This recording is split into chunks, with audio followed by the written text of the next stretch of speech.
அண்மைச் செய்தி. கள்ளக்குறிச்சி மாவட்டம் சங்கராபுரம் அருகே கனமழை பெய்ததால் வெள்ளத்தில் தரைப்பாலம் அடித்துச் செல்லப்பட்டிருக்கிறது. தொடர்பான காட்சிகளை நாம் பார்த்து வருகிறோம். கள்ளக்குறிச்சி மாவட்டம் சங்கராபுரம் அருகே கனமழை வெள்ளத்தில் தரைப்பாலம் அடித்துச் செல்லப்பட்டிருக்கிறது. இதனால் பொதுமக்கள் இயல்பு வாழ்க்கை பாதிக்கப்பட்டதோடு தற்போது பொதுமக்கள் வெளியே செல்ல முடியாத ஒரு சூழல் ஏற்பட்டிருக்கிறது. மேலும் ஆபத்தான முறையில் ஆற்றை கடந்து செல்லக்கூடிய அந்த காட்சிகளையும் நாம் பார்த்து வருகிறோம். சங்கராபுரம் அருகே கனமழை வெள்ளத்தில் தரைப்பாலம் அடித்துச் செல்லப்பட்டிருக்கிறது.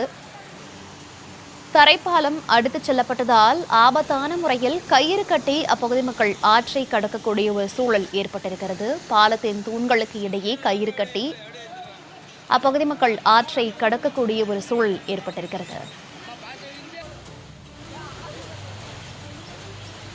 தற்காலிக தரைப்பாலம் இல்லாததால் அத்தியாவசிய தேவைகளுக்கு 20 கிலோமீட்டர் சுற்றிச் செல்லும் நிலை ஏற்பட்ட நிலையில் தற்போது ஆபத்தான நிலையில் கயிறு கட்டி பொதுமக்கள் மறுபுறம் செல்லக்கூடிய காட்சிகளை நாம் பார்த்து வருகிறோம்.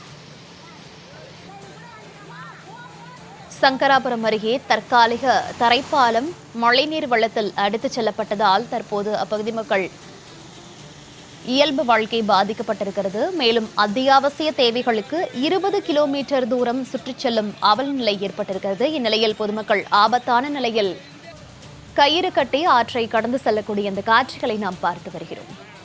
விவரங்களோடு செய்தியாளர் இளையராஜா இணைப்பில் இருக்கிறார். இளையராஜா வணக்கம். சங்கராபுரம் அருகே கனமழை வெள்ளத்தில் தரைப்பாலம் அடித்துச் செல்லப்பட்டிருக்கிறது. இதனால் பொதுமக்கள் என்னென்ன சிரமங்களுக்கு ஆளாகி இருக்கிறார்கள்? தொடர்ந்து பொதுப்பணித்துறையினர் இதற்கு என்ன விளக்கங்களை அளித்திருக்கிறார்கள்? முழு விவரங்கள். வணக்கம் மோனிகா. தமிழகத்தில் பல்வேறு இடங்களில் கனமழை பெய்யக்கூடும் என வானிலை ஆய்வு மையம் தெரிவித்து வரும் நிலையில் அதில் குறிப்பாக கள்ளக்குறிச்சி மாவட்டத்தில் தொடர்ந்து 2 நாட்களாக பெய்து வரும் கனமழையினால் சங்கராபுரம் அருகே உள்ள கரடிசித்தூர் சங்கராபுரம் செல்லும் தரைப்பாலம் இரவோடு இரவாக அடித்துச் செல்லப்பட்டதால் அந்த பகுதியில் புதிதாக மேம்பாலம் அமைக்கும் பணி நடைபெற்று வரும் நிலையில் தற்காலிக தரைப்பாலம் அமைக்கப்பட்டது. தொடர்ந்து 2 நாட்கள் பெய்த கனமழையினால் மணியாற்றில் வெள்ளப்பெருக்கு ஏற்பட்டதால் தரைப்பாலம் அடித்துச் செல்லப்பட்டதால் அக்கரையிலிருந்து மறுக்கரைக்கு கயிறு கட்டி பொதுமக்களை கொண்டு செல்கின்றனர். மேலும் இந்த கயிறு கட்டி கொண்டு செல்லும் நிலை ஆபத்தான நிலை ஏற்பட்டுள்ளதால் தற்காலிக தரைப்பாலம் அடித்துச் செல்லப்பட்டதால் போக்குவரத்து முற்றிலும் பாதிக்கப்பட்டுள்ளது. கரடிசித்தூர் கிராம மக்கள் சங்கராபுரம் பகுதிக்கு செல்ல வேண்டும் என்றால் அத்தியாவசிய தேவைக்கு கூட செல்ல வேண்டும் என்றால் 20 கிலோமீட்டர் சுற்றி செல்ல வேண்டிய ஒரு சூழல் தான் உள்ளது. எனவே தற்காலிக தரைப்பாலம் அமைக்க வேண்டும் என அந்த பகுதி பொதுமக்கள் கோரிக்கை வைத்து வருகின்றனர். மேலும் தொடர்ந்து மழைக்காலங்களில் இது போன்ற சம்பவம் நிகழ்வதால் உடனடியாக மேம்பாலம் அமைக்கும் பணியை விரைந்து முடிக்க வேண்டும் என அந்த பகுதி பொதுமக்களின் கோரிக்கையாக உள்ளது. மோனிகா, தகவல்களுக்கு நன்றி இளையராஜா.